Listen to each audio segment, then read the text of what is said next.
متضاد صلاحیتوں کا حامل،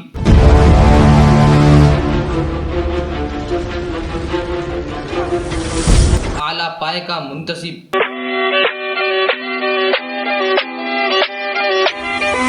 نڈر اور بے خوف جنرل،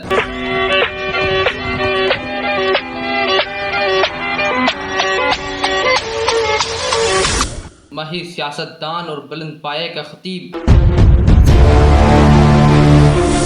مگر انتہائی ظالم، سفاک اور جفاجو انسان۔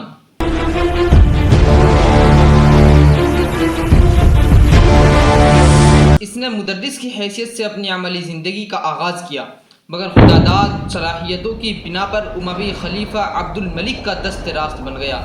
3 سال حجاز کا اور 20 سال عراق کا گورنر رہا۔ اس کی حیثیت نائب السلطنت کی تھی۔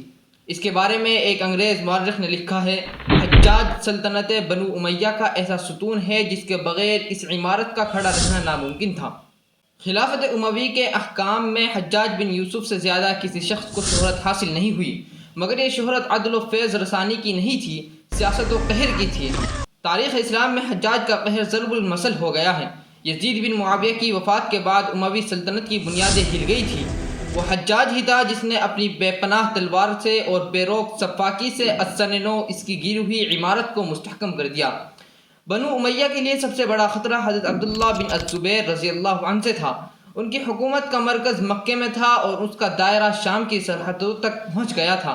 حجاج بن یوسف نے یہ خطرہ ہمیشہ کے لیے دور کر دیا، مکے کا محاصرہ کیا، کعبے پر منجنیقیں لگا دی اور عبداللہ ابن الزبیر رضی اللہ عنہ کو نہایت سفاکی سے قتل کر ڈالا۔ عراق شروع ہی سے شورش پسند قبائل کا مرکز تھا۔ یہاں کی سیاسی بے چینی کسی طرح ختم نہ ہوتی تھی۔ والیوں پر والی آتے رہے اور بے بس ہو کر لوٹ جاتے تھے، لیکن حجاج بن یوسف کی تلوار نے ایک ہی ضرب میں عراق کے ساری شورش پستی ختم کر ڈالی۔ خود اس عہد کے لوگوں کو اس پر تعجب تھا۔ قاسم بن سلام کہا کرتے تھے کہ کوفہ والوں کی خودداری اور نخوت اب کیا ہو گئی۔ انہوں نے امیر المؤمنین علی رضی اللہ عنہ کو قتل کیا، حسین ابن علی رضی اللہ عنہ کا سر کاٹا، مختار جیسا انسان ہلاک کر ڈالا، مگر اس بدصورت ملعون حجاج کے سامنے ذلیل ہو کر رہ گئے۔ کوفہ میں 1,00,000 عرب موجود تھے، مگر یہ 12 سوار لے کر آیا اور غلام بنا ڈالا۔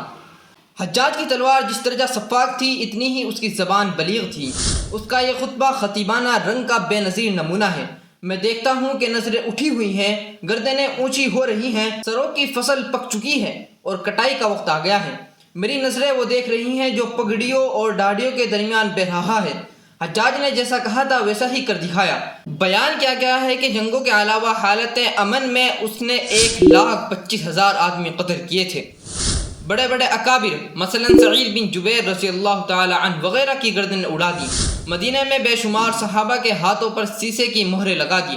عبداللہ بن زبیر رضی اللہ عنہ اور عبداللہ بن عمر رضی اللہ عنہ جیسے جلیل القدر صحابیوں کو قتل کیا۔ موجودہ زمانے کی استعماری سیاست کی طرح اس کا بھی اصول یہ تھا، حکومت کے قیام کے لیے ہر بات جائز ہے اور حکومت رحم و عدل سے نہیں بلکہ قہر و تعزیر سے قائم ہوتی ہے۔ اس عہد کے عرفاء و صلحاء حجاج کو خدا کا قہر و عذاب خیال کرتے تھے۔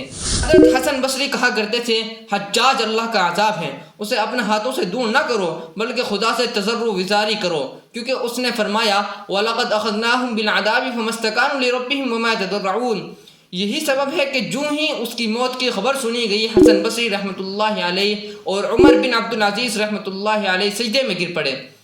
اس امت کا فرعون مر گیا، بے اختیار ان کی زبانوں سے نکل گیا۔